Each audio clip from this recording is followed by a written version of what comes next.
भागाकार कसा करायचा ते आज आपण सोप्या पद्धतीने शिकूया. मी एक उदाहरण घेतलेलं आहे. तर 48 जे आहे भागाकाराचं चिन्ह भागिले 2 करायचं आहे. तर भागाकार करताना नेहमी या टाइपचं आपल्याला एक्झाम्पल किंवा गणित दिलेलं असतं. मग आता ते आपण भागाकाराच्या चिन्हात मांडून भागाकार करायचा असतो. आता हे दुसरं एक भागाकाराचं चिन्ह आहे. या चिन्हात ह्या दोन्ही संख्या लिहायच्या. आता ज्या संख्येला भागायचं ती संख्या या चिन्हाच्या मध्ये लिहायचं. ठीक आहे. ही असं चिन्ह आहे. 48 ला भागायचं म्हणून 48 या चिन्हाच्या मध्ये लिहिलं मी आणि 2 नी भागायचं म्हणून या संख्येच्या चिन्हाच्या बाहेर हे 2 लिहिलेलं आहे. आता भागाकार कसा करायचा? तर आता पहिल्यांदा भागाकार करण्यासाठी आपल्याला टेबल किंवा पाढे जे आहेत ते पाठच पाहिजे. तरच आपण भागाकार करू शकतो. जर पाठ नसतील तर तुम्ही पाढे बनवून घ्या. ठीक आहे. पण कमीत कमी तुम्हाला 2 ते 9 हे पाठच पाहिजे. ठीक आहे. आता इथे बघा इथे 2 आहे. 2 नी भागायचं आहे. तर 2 चा पाढा कुठपर्यंत म्हणायचं? आता इथे 2 अंकी संख्या आहे. ठीक आहे. 48 ही संख्या आहे. पहिल्यांदा पहिली संख्या घ्यायची. आता भागाकार करताना नेहमी इकडून इकडे भागाकार करत जायचा आणि एक-एक संख्येचा भागाकार करत जायचा म्हणजे कधीच भागाकार चुकत नाही. आता भागाकार करूया आपण. आता इथे बघा पहिल्यांदा भागाकार करताना नेहमी इकडून इकडे करायचा आणि एक-एक संख्येचा भागाकार करत जायचा. आता 48 या संख्येमध्ये पहिली संख्या किती आहे? 4 आहे. तर मग आता काय करायचं? नेहमी भागाकार करताना आपल्याला पाढे डोळ्यासमोरच ठेवायचे आपल्या. ठीक आहे. आता इथे 2 चा पाढा आपल्याला 4 येईपर्यंत किंवा 4 पेक्षा लहान संख्या येईपर्यंत मोजायचा आहे. ठीक आहे. आता इथं बे-1 बे दोन्ही 4 आलं. ठीक आहे. आता इथे 4 च्या ऐवजी जर 5 असतं, इथं 5 असतं, तर मी काय केलं असतं? बे-1 बे दोन्ही 4. आता बेचे किती आहे? 6 आहे. मग 6 ही संख्या 5 पेक्षा मोठी आहे. त्याच्यामुळे मी बे दोन्ही 4 4च पर्यंतच मोजलं असतं. आता ही बे दोन्ही 4 हे 2 कुठपर्यंत पाढा मोजला? ती संख्या वरी लिहायची. ठीक आहे. आता बे दोन्ही 4. आता आपण हा पण एकाच वेळेस करूया. इथं पण काय येईल? बे दोन्ही 4. आता बे दोन्ही 4 व आणि हे 4 याच्यामधून वजा करायचं. ठीक आहे. 0 आलं. आता इथं पण आपण बे दोन्ही 4च मोजलेले. बे दोन्ही 4 हे 4 वजा केले. पण इथं काय उरलं? इथं 1 होतं. इथं 0 उरलं. आता पुढची काय स्टेप आहे आपली? आता ही पुढची संख्या खाली घ्यायची. एक-एक संख्येचा भागाकार करत जायचा म्हणजे चुकत नाही. पुढची संख्या घेतली 8. आता परत 2 चा पाढा आपण 8 येईपर्यंत किंवा 8 पेक्षा लहान संख्या येईपर्यंत मोजायचा. ठीक आहे. तर आता बेचोक 8 येतो. तर 4 ही संख्या वरी लिहायची. बेचोक 8 आहे म्हणून. बेचोक 8. तर या दोघांचा गुणाकार 4 दोन्ही 8. या दोघांचा गुणाकार याच्यामुळे वजा 0.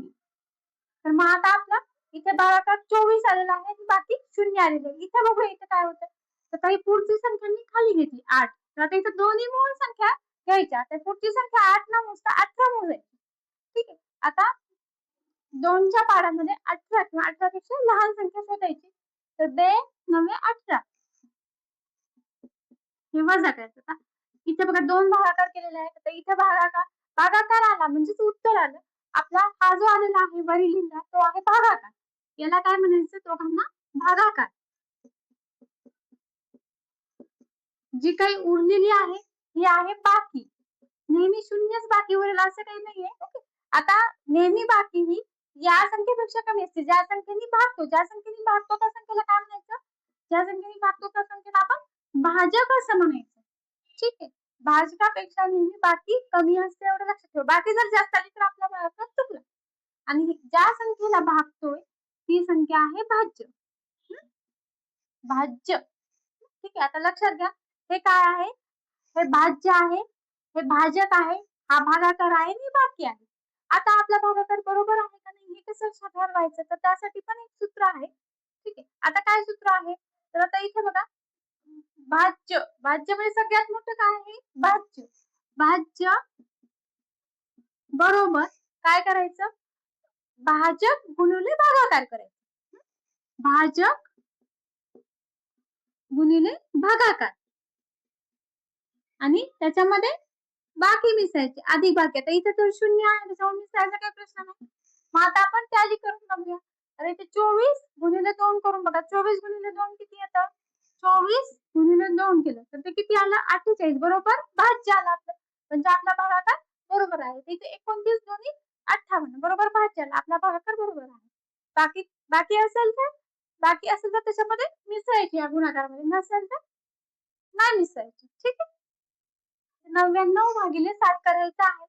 ठीक आहे. आता नेहमी इकडून इकडे करत जायचा भागाकार आणि एक संख्येचं काय तेवढं सूत्र लक्षात ठेवा. आता पहिली संख्या 9 आहे. ठीक आहे. तर ही 7 पेक्षा लहान आहे. ठीक आहे. मग आता काय करायचं? 7च्या पाढ्यात 9 किंवा 9 पेक्षा छोटी संख्या. तर 7 दोन्ही किती आहे? 14 आहे. मोठी आहे. मग काय करायचं? 7 एक 7. हा एक वरील यायचा भागाकार. 7 एक 7. ठीक आहे. 9 वजा 7 केलं. तर या दोघांचा गुणाकार इथे. याच्यामध्ये 9 मध्ये 9 वजा 7 किती आहे? 2 आहे. आता परत हे वरचं 9 खाली घ्यायचं. ठीक आहे. आता ही मिळून संख्या किती झाली? मिळून मोजायची. 29 29. ठीक आहे. तर 29. तर 7च्या पाढ्यामध्ये 29 किंवा 29 पेक्षा लहान संख्या आहे का? ठीक आहे. तर आता इथे बघा 7 चोक 28 आहे आणि आता 28 पेक्षा 7 29 मोठा आहे म्हणून पुढे जाते मी. पण इथे किती आहे? 7 35 आहे. तर 35 ही संख्या 29 पेक्षा मोठी आहे. त्याच्यामुळे मला इथे फक्त 7 चोकचाच भाग आहे. 7 चोक किती? 28. 7 चोक 28. बाकी 1 उरलेली आहे. ठीक आहे. या दोघांचा गुणाकार इथे. 7 चोक 28. भागाकार किती आलेला आहे? 14. हा आला भागाकार. किती? 14 आणि बाकी किती आलेला आहे? बाकी 1. बाकी नेहमी या भाजकापेक्षा कमी येते. आपली खात्री करायची आहे का? बरोबर आलाय का नाही? भागाकार किती आहे? 14 गुणिले हे किती आहे? भाजक 7 आहे. अधिक बाकी किती आहे? 1 आहे. 14 सत्तर 98 अधिक 1 बरोबर 99. 80 भागिले 9 करायचं आहे. आता बघा इथे बघा भागाकार नेहमी इकडून इकडे करायचं एक संख्येचं करायचं असं मी तुम्हाला सांगितलेलं आहे. पण आता इथे पहिली संख्या आहे 8. आता 9च्या पाढ्यात 8 असणारच नाही कारण 8 ही संख्या 9 पेक्षा लहान आहे. ठीक आहे. मग काय करायचं? मग तसंच नाही ठेवायचं. काय करायचं? इथे शून्याचा भाग द्या. ही एक पद्धत झाली. 2 पद्धतीने शिकवते मी. इथे शून्याचा भाग दिला. 9 गुणिले 0 किती आलं? 0. ठीक आहे. 8 आणि आता पुढची संख्या घ्या 80. असं करा किंवा दुसरी पद्धत आता पुढची संख्या घ्यायची मिळून 8 आणि 0 किती होतं? 80. तर 9च्या पाढ्यात 80 किंवा 80 पेक्षा लहान संख्या आहे का बघूया. तर 9 9 81 आहे. ठीक आहे. 9 8 72. तर 9 8 चा आपल्याला भाग बसेल. 9 8 72.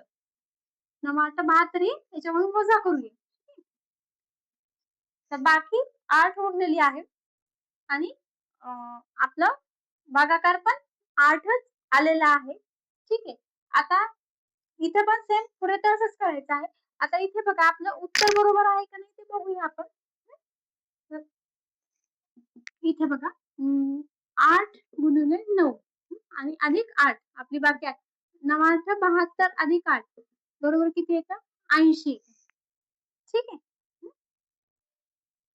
तर समजा आता इथे 8 पेक्षा लहान संख्या असती तर काय केलं असतं? 8 पेक्षा समजा लहान संख्या असते. आता इथं आपण घेऊया. आपण 4 घेऊया. ठीक आहे. 4 घेतले. तर काय येईल? इथे बघा 4 1 4 4 दोन्ही 8. इथे 0. आता इथेच भागाकार नाही संपला. इथं खूप जणांचं इथं चुकतं उत्तर. आता म्हणूनच मी सारखं सांगते की भागाकार करताना एक एक संख्येचा करत जायचा. त्यामुळेच तुम्हाला मी ही स्टेप शिकवलेली आहे. ठीक आहे. तर आता इथे बघा ही 0 खाली घेतलं पण 0 खाली घेतलं. आता 4च्या पाढ्यामध्ये 0 नाही तर शून्याचा भाग द्यायचा. शून्याचा भाग दिला 4 गुणिले 0 0. तर 20 भागाकार आहे. तर आपलं उत्तर बरोबर आहे. 20 चोक 80 बरोबर भाज्य. आणि जर समजा खूप जणांचं इथे 2च होतं आणि इथपर्यंतच भागाकार थांबवला असतं तर 4 दुनी 8. म्हणूनच ना हे सूत्र नेहमी टॅली करायचं. ठीक आहे. भागाकार इथं 20 येतो. तर नेहमी पुढे 0 आल्यावर नेहमी आपलं विसरतं. शून्याचा भाग द्यायचा. तर इथेच नेहमी चूक होते तर हे लक्षात ठेवा. हे आहे 62 भागिले 3. आता नेहमी भागाकार करताना एक एक संख्येचा करूया. ठीक आहे. 3च्या पाढ्यामध्ये 6 किंवा 6 पेक्षा लहान संख्या आहे का? तर आहे. 3 दोन्ही 6. इथं 2चा भाग बसेल. 3 दोन्ही 6. या दोघांचा गुणाकार इथं वजा. आता परत पुढची संख्या किती? 2. पण ही 2 संख्या 3 पेक्षा लहान आहे. 3च्या पाढ्यात तर असू शकत नाही. हा भागाकार इथे संपवायचा का? नाही. मी काय सांगितले? प्रत्येक संख्येला इथं वर भागाकार दिल्याशिवाय तो भागाकार संपवायचा नाही. ठीक आहे. आता इथं 2चा भाग किती बसेल? 0. 2चा भाग 0 दिला आणि आता 3 गुणिले 0 0. बाकी 2. ठीक आहे. तर ही स्टेप का केली आपण? तर आपलं हे सूत्र टॅली करण्यासाठी. ठीक आहे. जर आपला भागाकार 2च आला असता तर आपलं या सूत्रानुसार 2 गुणिले 3 अधिक बाकी किती आली? 2. 3 दोन्ही 6 अधिक 2 8 आलं असतं आपलं उत्तर. पण आपलं भागाकार किती आपलं भाज्य किती आहे? 62 आहे. तर हा जर भागाकार 20 आला, 20 म्हणजे आपल्या बरोबर भागाकार आहे. तर आपण या सूत्रात मांडूया 20 गुणिले आपलं भाजक किती आहे? 3 अधिक बाकी किती आहे? 2. तर 20 त्रिक किती येईल? 60 येईल अधिक 2 बरोबर 62. आपला भागाकार बरोबर आहे. जेव्हा भाज्य येतो या सूत्रामध्ये तर त्याच वेळेस आपला भागाकार बरोबर येतो. ठीक आहे. तर नेहमी इथं मुलांची चूक होत आहे. हा त्यावेळेस ते लक्षात ठेवायचं की प्रत्येक संख्येला तुम्ही भाग दिलाच गेला पाहिजे. ठीक आहे. तर इथं आहे 70 भागिले 7. तर आता इथे बघा नेहमी एक एक संख्येचा भागाकार करूया. 7 7च्या पाढ्यात 7 आहे का? किंवा 7 पेक्षा लहान संख्या? तर इथे 7 एक 7 येईल 0. आता इथेच भागाकार नाही थांबणार. वरचा 0 खाली घ्यायचा नेहमी. नेहमी इथं चूक होते. आता परत 7च्या पाढ्यात 0 नाहीये. ठीक आहे. पण इथं शून्यासाठी भाग द्यायचा 0च. ठीक आहे. 7 भागिले 0 किती येतं? 0 येतं. ठीक आहे. आणि इथे 0चा भाग दिला वजा 0. तरच आपला भागाकार बरोबर येतो. कारण बघा इथे बघा या सूत्रात जर टाकलं तर काय येईल? भागाकार 10 आणि भाजक 7 बाकी 0. 10 साठी 70. 70 आपला भाज्य आला. आणि जर मगाशी सारखं फक्त एकच आपण इथे 1 लिहिलं असतं, शून्याचा भाग नसता दिला तर 1 गुणिले 7 किती आलं? तर 7. तर हे आपला भाजका एवढा आहे का? भाजक आपला 70 आहे. ठीक आहे. नाही. त्याच्यामुळे इथे शून्याचा भाग द्यायचा नेहमी लक्षात ठेवायचं. इथे खूप जणांची चूक होते. आता इथे बघा पुढचा भागाकार आहे 0 भागिले 9. कोणत्याही संख्येने शून्याला भागू शकत नाही. त्याचा भागाकार नेहमी 0च येतो. ठीक आहे. आता हे भागाकार करायची पण आपल्याला गरज नाही. ठीक आहे. कारण 0चे आपण भाग पाडू शकत नाही. जिथं काहीच नाही त्याचे आपण भाग कसे पाडणार? भागाकार करणे म्हणजे छोटे आपण पार्ट्स करतो. छोटे भाग घेतो. पण आता आपल्याकडे देण्यासाठी काही नाहीये. त्याच्यामुळे आपण शून्याला कोणत्याच संख्येने भागू शकत नाही. शून्याला जर भागलं तर त्याचं उत्तर आपलं 0च येतं. डोळे झाकून 0 लिहायचं.